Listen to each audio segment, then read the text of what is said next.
So I got my hands on the new PlayStation Portal handheld remote player system for the PS5. This looks really cool. It looks like a DualSense controller with a tablet slapped in the middle of it. And that is exactly what you get within the box. It's just the device itself and nothing else, quite nicely presented. But I didn't expect to get much else in the box with this device considering the price point.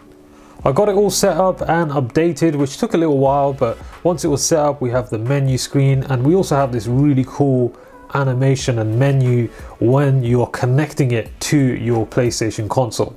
And we can see here the way they've implemented the LED lights on the sides of the controller, which is normally the LEDs we have on the side of the touchpad on the DualSense, but this is around the analog sticks. It looks really cool. In terms of the feel in the hand, it feels just like a DualSense controller. The buttons seem the same size, but the analog sticks are definitely smaller. They're more like the PSVR 2 analog sticks. They're scaled down a little bit. The screen is touchscreen, so that helps with sort of typing with the keyboard and things like that. But other than that, there's no real other functionality on this device. It purely just connects to your PS5 and allows you to remote play. So I was trying out Uncharted Lost Legacy because it's a game I was meaning to replay for a little while. And this is a perfect game to play on the PlayStation Portal. You can just sort of lay back, sit on the couch, enjoy the story of the game and sort of casually play. And the latency caused by it being streamed over Wi-Fi is definitely bearable for playing something like this. But if you're playing something more competitive like a shooter like Call of Duty or Fortnite, then you might struggle depending on your Wi-Fi connection with the input lag. And to be honest, I don't really have that great internet here, but to be fair, the clarity was good. Overall, the responsiveness wasn't too bad at all, and I reckon it would be even better if you had some fast internet.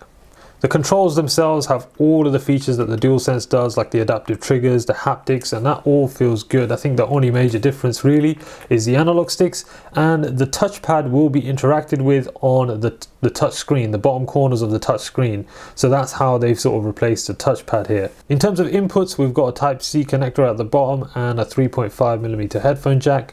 There's also the microphone inbuilt at the bottom. And at the top, we've got the power button. I believe that is a sync button, and we've got volume up and down. The speakers didn't sound too bad on this, not the best, but they definitely get the job done, but I would recommend using headphones. And as you know, here on the ZRZ channel, we do like to open things up, dissect them and see what's lurking inside of a device like this. And I especially want to compare and see if it actually shares any of the internals of a DualSense PS5 controller, and even if we can swap out a couple of things and customize this PlayStation Portal to be our own unique device. Maybe this will be the first customized PlayStation Portal out there. So usually with PS5 DualSense controllers, you can pop this bottom trim piece out, and it does look to be constructed in the same sort of way. Let's pop that up and see how far we can get with it. Alright, so I just very carefully popped that out and it is just clipped on. So that's both of the front plate trim pieces removed. This should pop the triggers out with a bit of force. And that's the shoulder button popped out, and that should reveal a screw on both of the top corners. We do also have a screw on both of the bottom handles. This one does have a little security sticker on it, a sticker that says S on there. So this must be Sony's sort of warranty seal for the device, but we're just going to have to remove that.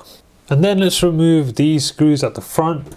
Right, so I got the 4 screws that seem accessible. There are these extra screws that are kind of tucked underneath the front plates. Can't seem to get a screwdriver in there, so I'm hoping that is just holding the analog sticks in and we can pop the rest of the shell out.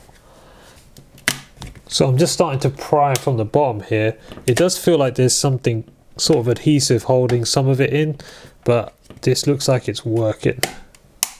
And so eventually there's a bunch of clips all around this back plate, so you just have to be careful and pry all the way around. I did start from the bottom, went all the way around up to the top, and this back plate has come off. So this is what we're working with so far. We can see we do have the adaptive trigger modules. This looks basically the same as what we've had in the DualSense controllers, and we've got a ribbon cable connecting to the motherboard. Here it looks like some sort of antenna for the Wi-Fi.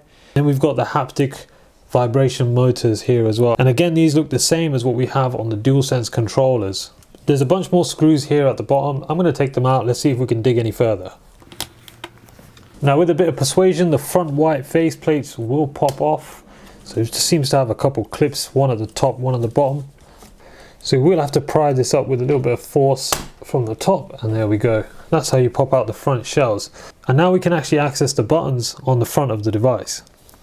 So comparing side by side with an X button from a normal DualSense controller, shall we see? So that actually looks like it has the same fitment. So taking a closer look with a side by side comparison of the PlayStation Portal buttons versus the normal DualSense buttons, you can see the sizes of them exactly the same, but there are some slight differences with the little pegs around the buttons. Most of them are quite similar, but some of them are a little bit too big on the DualSense buttons, but that's not really much of an issue. I think we can just slightly tweak these and trim these, and we should be able to make this fit and fully customize the PlayStation Portal. I want to take a closer look at these analog sticks, because I have noticed that there is a ribbon cable connecting from the analog stick, and there seems to be screws holding it in. So I wonder if these are replaceable, because that would be quite cool, almost like a modular system on the analog stick. So let's open these up. Looks like the analog stick is held on with 2 screws and a ribbon connecting right there. So that is pretty cool. So if your PlayStation Portal ever gets stick drift or something like that, then we should be able to swap these out. And there we go, we just popped those 2 screws out and this analog stick is loose, and we can pop this ribbon cable up, slide it out. There we go.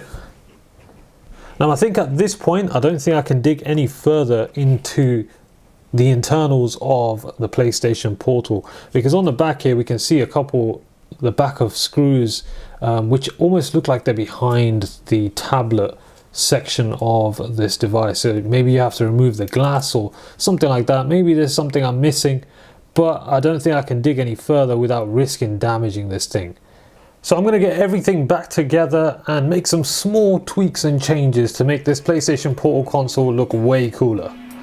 So we got the PlayStation Portal all back together. It all went back together nicely, no issues at all. And this is what we've got going on. This turned out so good. We've got the classic PlayStation buttons right there. We've got the colored X, square, triangle and circle. Such a classic look. And we got this almost dark grey D-pad on there. And this just makes this PlayStation Portal look 10 times better. I think this looks amazing. And here we go. We've even got it side by side with this classic PlayStation PS5 controller mod from Clutch Controllers, with the colored face buttons there and also the colored PS logo on the home button. Unfortunately I couldn't get that to fit in there. It has a totally different fitment. I really did want to get the colored PS button, home button on there, but I'm still really happy with how this turned out. But potentially we can take the mods further on this device. Obviously over at Clutch Controllers we're doing these paddles and all sorts of mods, mouse click triggers on the PS5 DualSense controllers. Obviously check out Clutch Controllers if you want to get your hands on a controller like this. This is the ice white mod, but potentially you could get back paddles to fit on this if we wanted to dig a bit further with the mods. But I just wanted to try something simple this time and just do a little bit of customization, and this turned out so good. Let me know what you think of this in the comments, and if you've got your hands on a PlayStation Portal, would you consider doing a similar mod like this? Let me know in the comments. But that's basically it. That's a quick video taking a look at the PlayStation Portal, dissecting it a little bit and making some small customizations to it. Thanks for watching. Subscribe for more content like this, and I'll catch you in the next one.